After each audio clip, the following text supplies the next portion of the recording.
Brum brum brum, nandito na naman si Machong Brum Brum. Ha ha ha! Hi mama! Ha ha ha! Mga Brum Brum, may nakita na naman ako natutulog sa tabi ng kalsada mga Brum Brum. Bigyan na naman natin ito ng pagkain. Punta tayo sa Jollibee mga Brum Brum para bumili ng pagkain. Let's go! Punta tayo sa Jollibee mga Brum Brum para may bigyan na naman tayo ng pagkain na natutulog sa tabi ng kalsada. Let's go mga Brum Brum, let's go! Punta tayo sa Jollibee, bili ng pagkain. Let's go! Dito na tayo sa Jollibee mga kabrum para bumili ng pagkain para ibigay doon sa natutulog sa tabi ng kalsada. Let's go, bibili na tayo ng pagkain. Let's go. Ito na mga kabrum, nakabili na tayo ng pagkain sa Jollibee. Ibigay na natin to kay tatay na natutulog sa tabi ng kalsada. Let's go. Let's go mga kabrum, hatid na natin itong pagkain doon sa natutulog sa tabi ng kalsada. Let's go.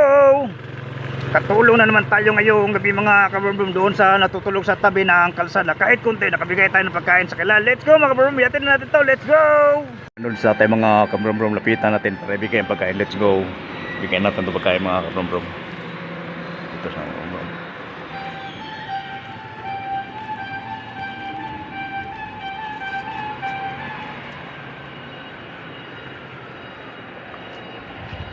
Let's go mga kabrum, nabigay na natin yung pagkain kay tatay. Let's go.